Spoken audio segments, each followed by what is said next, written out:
Hello guys, स्वागत है आप सभी लोगों का फिर से एक नई वीडियो में।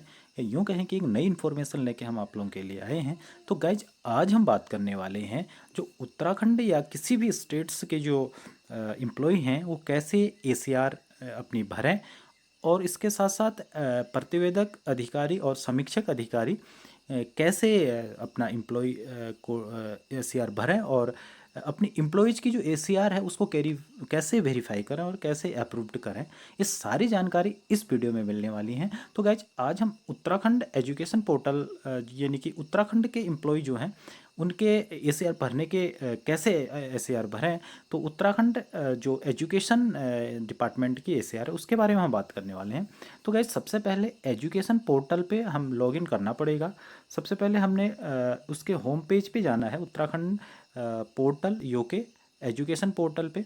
जैसे ही आप उत्तराखंड लॉगिन पोर्टल पे लॉगिन करेंगे, उसके लिए आपको सबसे पहले अपना एम्प्लॉई आईडी जो 6 डिजिट की होती है वो यहाँ पर आपको उसकी आवश्यकता पड़ेगी। तो सबसे पहले जैसे हमारे सामने एजुकेशन पोर्टल का होम पेज ओपन हो गया है।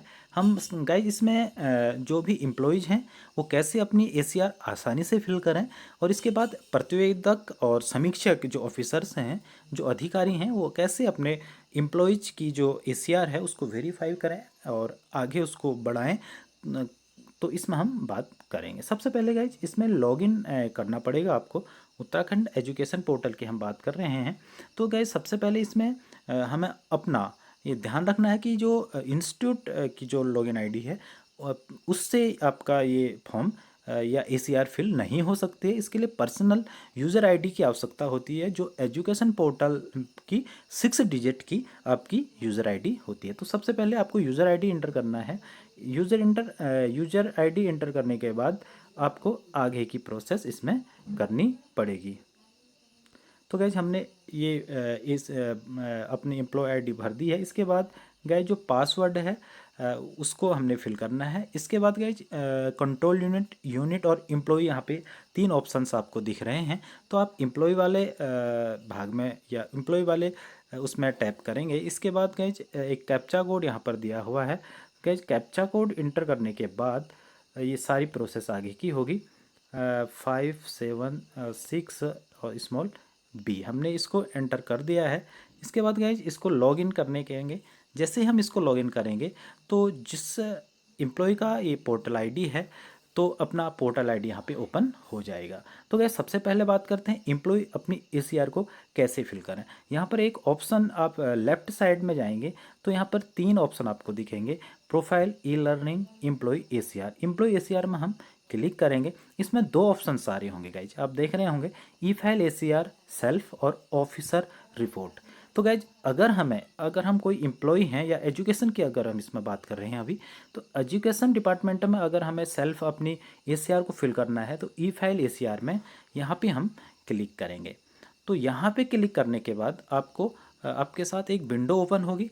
इसमें आपको आख्या वर्ष सेलेक्ट करना है, और जो भी आपका आख्या वर्ष है उसको सेलेक्ट करने के बाद आगे की जो प्रोसेस करेंगे वो इसमें सर्च करने के बाद आपका एम्प्लॉय की जो सारी डिटेल्स है वो सारी चीज़ें इसमें आपको मिल जाएंगी।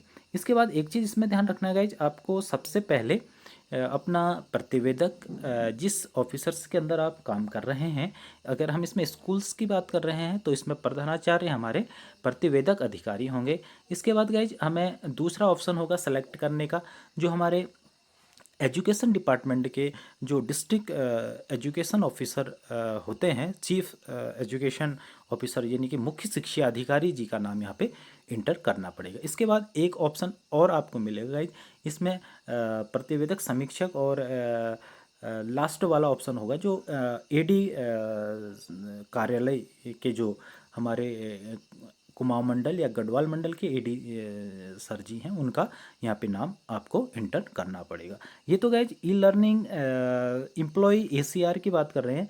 अब सबसे बड़ी प्रॉब्लम जो आ रही है वो प्रतिवेदक और प्रतिवेदक ऑफिसर्स कैसे इस एम्प्लॉय की जो एसीआर है इसको वेरीफाई करें या आगे इसको बढ़ाएं। उसके लिए अब ऑफिसर्स रिपोर्ट में यहाँ पर ऑप्शन में क्लिक करना पड़ेगा। जैसे हमने ऑफिसर्स रिपोर्ट में हमने यहाँ पे क्लिक किया तो हमारे सामने एक ऑप्शन ओपन हो जाएगी, एक विंडो ओपन हो जाएगी। तो गाइज इसमें आपने ध्यान रखना है एम्प्लॉई SCR प्रतिवेदक अधिकारी कैसे ये फिल करें उनके लिए है। तो सबसे पहले इसमें हमें करना पड़ेगा एम्प्लॉई ऑफिसर्स रिपोर्ट में जाएंगे। ऑफिसर्स रिपोर्ट में जाने के बाद इसमें आपको एक विंडो ओपन होगी। ये यहाँ पे आप जाएंगे तो सबसे पहले यूनिट टाइप को सेलेक्ट करना है। अगर आप प्राइमरी एजुकेशन से हैं तो प्राइमरी करेंगे। आप जूनियर एजुकेशन के विद्यालय के सबसे बड़े अधिकारी हैं, यानी कि जो आपके हेड ऑफ इंस्टीट्यूट यानी कि जो स्कूल के हेड हैं, उसमें आप करेंगे ऑफिस बोर्डिंग स्कूल जो भी है। सपोज हम यहाँ पे क्लियर कर लेते हैं सेकेंडरी, सपोज सेकेंडरी है। इसके बाद अपना मंडल को एडजस्ट करना है। कुमाऊं मंडल है तो कुमाऊं मंडल, या गढ़वाल मंडल है तो गढ़वाल मंडल। इसमें सेलेक्ट डिस्ट्रिक्ट करना है, जिस डिस्ट्रिक्ट से भी आप बिलोंग करते हैं वो रखें। इसके बाद ब्लॉक का ऑप्शन आएगा, आपने ब्लॉक सर्च कर लेना है, ब्लॉक को एडजस्ट करना है। इसके बाद स्कूल नेम की जो भी स्कूल आप सेलेक्ट करना चाहें तो वो आपको स्कूल यहाँ से जो है ऑप्शन आपको मिल जाएगा। इसके बाद आप जिस स्कूल के भी आप प्रिंसिपल हैं या प्रधानाचार्य जी हैं तो आप इसमें अपने सत्र को सेलेक्ट कर लेना है। 24-25 ये ACR होगी। इसके बाद अब यहाँ पे ACR टाइप का ऑप्शन आ रहा है। अब इसमें लोग कन्फ्यूज़न में हो रहा है कि इसमें हम कौन सा टाइप करें। इसमें पेंडिंग और फॉरवर्डेड दो ऑप्शन आ रहे हैं आपके सामने। पेंडिंग में हम सेलेक्ट करेंगे। पेंडिंग में क्लिक करने के बाद इसमें ऑफिसर टाइप आप किस टाइप के ऑफिसर हैं, प्रतिवेदक हैं यानी कि उस स्कूल्स के उस विद्यालय के प्रधानाचार्य हैं या प्रधानाध्यापक हैं या हेड मास्टर हैं, तो आप प्रतिवेदक में क्लिक करेंगे। और ये जो समीक्षक और स्वीकृत हैं ये आगे की प्रोसेस है। हमें केवल अभी प्रतिवेदक पे जो है यहाँ पे क्लिक करना पड़ेगा। इसके बाद जैसे ही हम प्रतिवेदक में क्लिक करेंगे और सर्च ऑप्शन में जाएंगे, सर्च करते ही हमारे अंदर जितने भी यानी कि हमारे स्कूल के जितने भी एम्प्लॉय हैं सारे एम्प्लॉय की लिस्ट आपके सामने ओपन हो जाएगी। और प्रत्येक जो एम्प्लॉयज़ हैं हमारे उनके सामने हम उनकी सारी डिटेल को चेक कर सकते हैं। और उसमें जो प्रतिवेदक ऑफिसर के जो चीज़ें होनी हैं उसमें आप उसमें हम उस एम्प्लॉय के बारे में फिल करेंगे।